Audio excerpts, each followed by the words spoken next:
Vi mamãe Oxum na cachoeira, sentada na beira. Bom dia, tudo bem com vocês? A bênção, que vocês me abençoem também. Hoje estarei falando de Exus e Pombogira. Eu vou começar uma explicação como é complexa e tão mal interpretada a falange desses espíritos que atuam energeticamente em uma faixa vibratória da Terra. Por isso que a gente costuma de chamar o povo das encruzilhadas, povo da rua, né? Que são essas energias que elas estão muito ligadas a nós, porque é um portal de entrada de um mundo espiritual e o mundo nosso. Então, por isso a gente sente a energia deles tão perto da gente, né? Muito mais do que o orixá. Exu é a divindade Yorubá, um orixá, o deus do dinamismo, do movimento, da força e do poder. Ele é encarregado de levar nossos pedidos e oferendas ao Olodumare, o Deus Supremo. É nosso defensor, mediador e guardião. Por estas e outras muitas características, Exu foi erroneamente comparado à linha de espíritos masculinos que trabalham na Umbanda, protegendo e limpando, abrindo caminhos e fazendo justiça para nós seres humanos. Essa semelhança da funcionalidade do orixá africano com o guia espiritual causou essa divisão homônima que, a meu ver, é completamente errada. Padrinho, compadre, guia, mestre, meu senhor, esses tantos outros nomes podem ser usados para nomear este espírito de luz que está a nos proteger.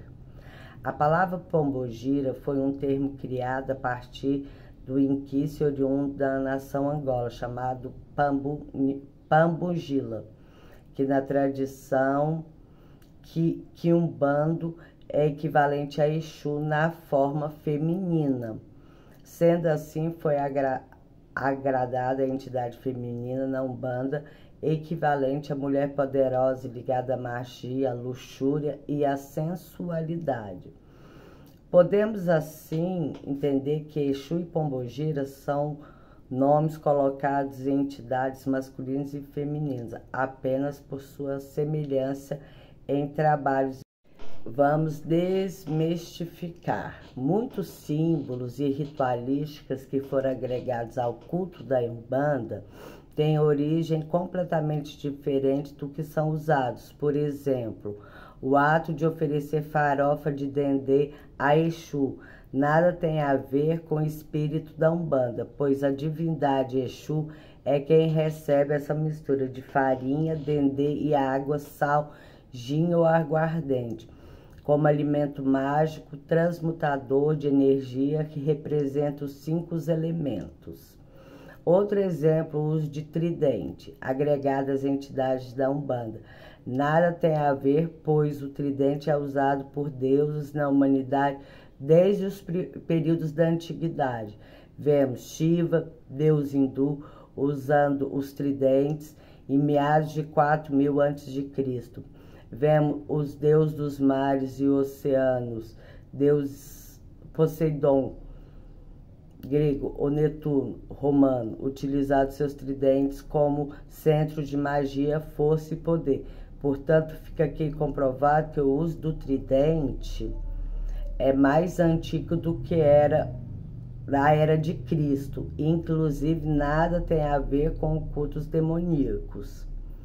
Na Umbanda branca, as entidades são tratadas de uma forma sutil, usando roupas brancas, pouco ou nenhuma prática do uso de bebida alcoólica e fumo. Já na Quimbanda, iniciou-se o uso de cores preto e vermelho nas entidades, os trabalhos com pólvora, punhal, pontos de fogo, as demandas contra as pessoas, pois a faixa vibratória de uma entidade que se apresenta na Quimbanda é muito diferente da Umbanda. Na quimbanda é usado esse lado negro, que foi também aos poucos incorporando esse título demoníaco de entidades de chifres e rabos. As cantigas que demonizam os compadres e comadres, citando sempre diabo, capeta, satanás e tantos outros nomes que na real nada tem a ver com essas entidades. Temos trabalhos espiritual pelo karma ou ancestralidade. Vários motivos levam uma pessoa a se desenvolver mediunicamente e trabalhar com a entidade. O mais comum é trabalharmos pela questão do karma, em que usando nosso tempo de vida, nossa força espiritual e pessoal, acoplamos uma entidade para que através de um trabalho possamos melhorar a vida do próximo e nos desenvolver e evoluir como seres humanos e pessoas. Quando começamos a evoluir no trabalho espiritual, vamos queimando karmas, como é chamado, ou seja, vamos pagando, minimizando e aliviando muitas vezes questões e problemas que criamos em outras vidas. Sendo as entidades, principalmente os Exus e Pombogiras, entidades que vibram na nossa faixa terrestre humana, espíritos que também têm muita coisa a cumprir e a evoluir. Temos que ver o trabalho conjunto feito entre o médium e a entidade. Deve ser o mais perfeito e puro para que ambos possam crescer e evoluir, pois não podemos esquecer que em próximas encarnações, os karmas sendo mais leves e não se criando outros problemas, cada vez mais seguindo uma jornada de evolução até que ambos, média e entidade, possam chegar a uma plenitude para chegarmos às outras camadas evolutivas, tanto terrestres quanto espirituais. A nossa ancestralidade. Existem várias formas de se trabalhar espiritualmente, inclusive por vários motivos. Trabalhos espirituais ligando o médium à situação de suas vidas passadas, e este é um dos trabalhos ligado à ancestralidade, que é quando a própria entidade já convive com o médium em outra encarnação, tendo juntos um trabalho de resgate e evolução espiritual para situações criadas em outras vidas, a serem resolvidas nessa. Ou médium e entidade em trabalho conjunto resolverão os problemas que é criado entre si. O médium e a entidade foram médicos e assistentes pelo uso errado da medicina. Permitiram injustamente que muitos pacientes morressem. E nessa vida trabalharão para ajudar muitas pessoas a terem vida e saúde. Existe o resgate entre o médium e a entidade e vice-versa. O médium assassinou a entidade por disputa de dinheiro e terras nessa vida. O médium só prosperará com a ajuda da entidade. Isso é, né? Em vidas passadas, o médium e a entidade tiveram um embate e nessa vida o médium vai ter que evoluir esse inimigo, entre aspas, para que evoluam e eles paguem os karmas dessa terra. Finalizando. Existem as entidades e falange. Entidade é o nome dado a todos os espíritos que estão em determinada faixa de vibração astral. Conforme seu grau de evolução espiritual, são levados a fazer parte de uma falange, a fim de atuarem, aprenderem e evoluir espiritualmente. Lá eles permanecem até a possível volta para a reencarnação ou evolução para um plano espiritual superior. Tidos como guia, eles têm a função de nos ajudar nos ardores da vida e nos guiar pelo melhor caminho, sendo que eles não têm o poder de interferir no nosso destino. Eles podem amenizar, nos dar opções e saídas, mas modificar jamais. Muitos espíritos vão trabalhar com o nome de Tranca-Rua das Almas, Maria Padilha da Estrada e por aí vai. Só que temos que entender que vários espíritos compartilham o mesmo nome por estarem agrupados na mesma egrégora. Existem muitas pessoas que acreditam que só existe um Tranca-Rua das Almas para trabalhar e milhares de médiuns, mas isso seria impossível, pois não teríamos como ter mais de um médium em transe com a mesma entidade no mesmo momento. Altares para culto. Todo médium precisa de um altar como ponto fixado de energia para cultuar sua entidade. Já vimos que esses pontos são chamados de assentamentos ou firmeza. Vale a pena lembrar que esses assentamentos só devem ser feitos com elementos da natureza, portadores da força da pessoa habilitada, pois além de rituais é necessário que sejam feitos sacrifícios. Mas respeitando as doutrinas de Umbanda que usam imagem, lembrando que gesso e resina não são elementos portadores de axé, que na verdade são apenas pontos de vibração visual do médium, precisando ser emantada, como ensinarei abaixo. O altar tem um símbolo de que se coloca lá elevado. É nesse ponto que se transcendem nossos pensamentos. No altar colocamos o assentamento ou firmeza, colocamos itens que dão força e criam um campo magnético, alinhando a força da entidade à nossa. Preparando o altar. Escolha a imagem que representa a entidade e prepara este amaci de folhas para lavar o elemento. Exu, as folhas, mangueira, peão roxo, comigo ninguém pode, arrebenta cavalo, pode ser usado um pilão para macerar essas ervas.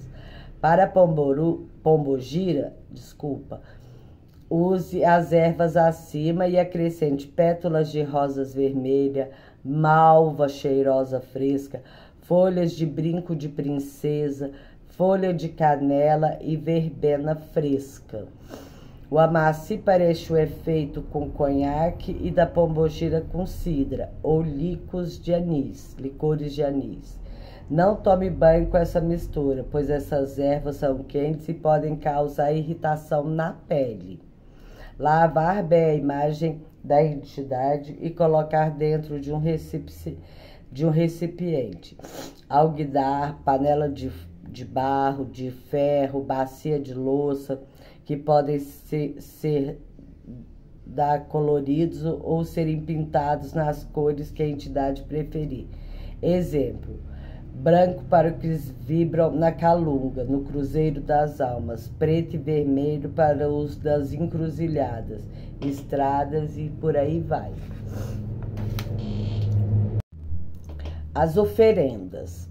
As oferendas, falando em ritualística culinária, são uma das partes mais importantes dentro do tratamento espiritual para essas entidades, pois estabelecemos através das comidas oferecidas um elo entre o médium e a entidade, através dos nossos pedidos de ajuda para aliviar problemas e desesperos, para as conquistas e abertura de caminhos e até mesmo agradecimento do que foi alcançado. Quando estamos preparando uma oferenda, devemos usar o melhor dos materiais, pois assim alcançaremos uma maior vibração energética. Oferenda pronta torna-se receptora dos nossos pedidos e intenções. As oferendas que serão ensinadas a seguir serão sempre acompanhadas de flores, bebidas, cigarro, cigarrilha, charuto, perfume. Nunca jogar por cima da oferenda, sempre em volta, pétalas de flores, velas, usar tapete para arrumar tudo em cima. Exu, um lagarto bovino assado, fatiar, servir com um arroz feito com colorau, um pouco de ervilha cozida, azeitona e milho ao lado das rodelas de tomate. E você faz isso com tempero normal, que você faria o lagarto, o arroz, entendeu? e dá para eles comerem. Isso é Exu. Pombogira, assar uma galinha morta em aviário, o tempo todo regando com azeite, misturando com especiarias, curry, cominho, pimenta branca, os miúdos da galinha, picar e fazer uma farofa, os ingredientes que foram usados acima para temperar a galinha, cebola roxa bem picada, pimentão vermelho e uvas passas. Exu, outra receita. Corte repolho roxo bem fininho, forre em travessas, circunde esta mesma travessa com alface crespa, faça uma farofa de bacon picado com tomate picado, pimentão verde, vermelho e amarelo, colocar carnes frito por cima, enfeitar com azeitona verde, preta, cebola roxa e fatiada e colocar. Quem não tem o assentamento de Exu, pode colocar numa encruzilhada, tanto de Exu quanto de Pombogira, tá?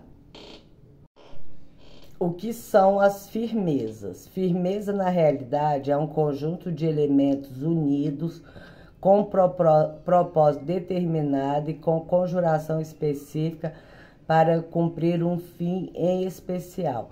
Podemos ter firmeza de proteção, de cura, de saúde, de harmonia, de prosperidade, de descarrego e uma infinidade de outras mais. A firmeza pode ser feita por qualquer pessoa, seja médium, cabono, pai de santo ou até mesmo leigo. Porém, é preciso saber o que se está fazendo para não juntar simplesmente um monte de elementos sem um propósito. As firmezas geralmente são bem simples e práticas. São uma forma rápida de invocar determinadas energias para nossos benefícios. Costuma-se usar vários elementos, tais como fita, velas, pembas, símbolos, pedras, cristais, minerais, perfumes e erva. As oferendas também podem ser consideradas firmeza, pois possuem um tempo determinado de ativação, execução e, por fim, deixar de atuar. A diferença entre a firmeza e o assentamento cria um campo eletromagnético e se torna um portal por onde a entidade vem receber oferendas, se fortalecer e ouvir os seus pedidos, sendo em si um ponto de força fixo que sempre estará emandando energia e cumprindo seu propósito sem tempo determinado. A firmeza não. Ela irá expirar assim que a determinação a ela dada seja cumprida. Exemplo, a vela que você acende a cada 7 dias para o seu anjo da guarda, ela é uma firmeza que você reativa a cada 7 dias. Ela tem a finalidade de conectar ao sagrado, potencializar sua conexão com seu anjo da guarda para que você esteja sempre protegido. Muitas pessoas optam por terem firmeza, pois o assentamento demanda uma grande responsabilidade de cuidados e zelos. Elementos nos assentamentos: alça de caixão, osso de defunto, cabelo de mendigo, terra daqui, dali. São as inúmeras coisas que são colocadas nos assentamentos. Porém, precisamos saber que objetos vibram, a energia de onde elas... Espero que tenham gostado da explanação sobre Exu e Pombogira. Vai ter as receitas de todas as comidas que podem ser feitas, tanto para Exu quanto para Pombogira. Vai estar aí o cardápio ensinando direitinho como fazer. Espero que tenha gostado. Quero também falar sobre a escola virtual que está funcionando, graças a Deus, muito bem. E eu peço que quem queira entrar, entre em contato comigo, me mandem mensagens, que será um prazer estarmos juntos. Um beijo no coração e compartilhem com quem vocês puderem. Beijinhos.